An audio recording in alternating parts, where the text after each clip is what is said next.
नमस्कार, मी पंजाब डक. आज आहे 2 ऑगस्ट 2026. मी विदर्भामध्ये बुलढाण्याकडे आहे.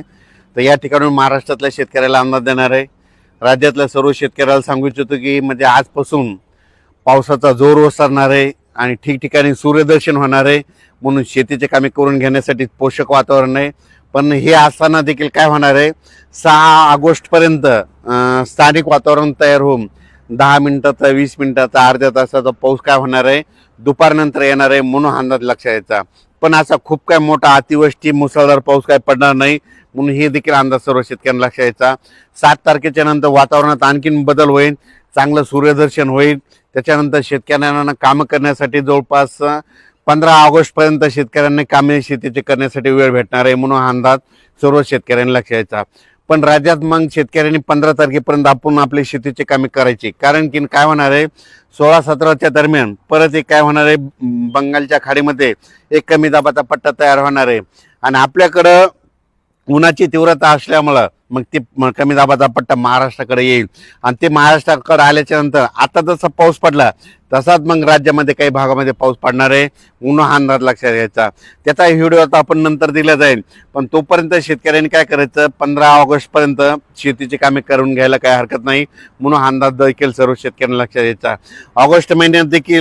या ऑगस्ट महिन्यात देखील एक चांगला मोठा पाऊस येणार आहे. म्हणून हा अंदाज लक्षात घ्यायचा.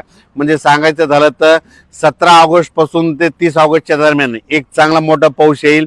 म्हणून हे देखील सर्व शेतकऱ्यांनी लक्षात घ्यायचं. तसेच सांगायचं झालं तर जे म्हणजे ज्या भागात पाऊस कमी पडलेला आहे ते जिल्ह्याचं नाव सांगतो. सोलापूर जिल्हा आहे, आता पडला पण त्याच्यामध्ये आणखीन कमीच आहे, तूट भरून निघालेली नाही.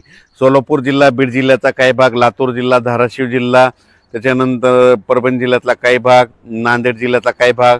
तर ह्या जिल्ह्यातल्या सर्व शेतकऱ्याला सांगू इच्छितो की आता आणखीन 7 तारखेपर्यंत दररोज अर्ध्या तासाचा, 1 तासाचा स्थानिक वातावरण तयार होऊन दररोज वेगवेगळ्या भागात पाऊस पडणार आहे. म्हणून अंदाज लक्षात घ्यायचा. म्हणजे 7 तारखेपर्यंत आणखीन सोलापूर जिल्ह्यात देखील थोडाफार पाऊस आहे. म्हणून हे अंदाज लक्षात घ्यायचा. मंगळवेढा, पंढरपूर, सोलापूर ह्या पट्ट्यामध्ये देखील काय होणार आहे, ह्यामध्ये 7 ऑगस्टपर्यंत पाऊस पडणार आहे. म्हणून त्यांनी देखील अंदाज लक्षात घ्यायचा. धाराशिव जिल्ह्यातल्या शेतकऱ्याला सांगू इच्छितो, तुम्ही काय करा की 7 ऑगस्टपर्यंत दररोज वेगवेगळ्या भागात तुमच्या वेगवेगळ्या तालुक्यात दुपारनंतर थोडा पाऊस येणार आहे. म्हणून हा अंदाज लक्षात घ्यायचा. त्यानंतर बीड जिल्ह्यात देखील तशीच परिस्थिती राहील, परभणी जिल्ह्यात तशीच परिस्थिती राहील, जालना जिल्ह्यात देखील तसंच राहील. इकडं हिंगोली, वाशिम, नांदेड तिकडे देखील असाच स्थानिक वातावरण तयार होऊन पाऊस पडेल. अमरावती, अकोला, बुलढाणा तिकडे देखील चिखली, बुलढाणा, मेकर, लोणार, सिंदखेड राजा, देऊळगाव राजा, इकडं घाटाच्या खाली मालेगाव, नांदुरा, ह्या अकोट ह्या परिसरात देखील काय होणार आहे, दुपारपर्यंत ऊन राहील आणि दुपारनंतर स्थानिक वातावरण तयार होऊन 20 मिनिटाचा, 22 मिनिटाचा थोड्या सरी येणार आहेत. म्हणून हे लक्षात यायचं. आणि अचानक वातावरण बदल झाला तर परत एक मेसेज दिला जाईल. धन्यवाद.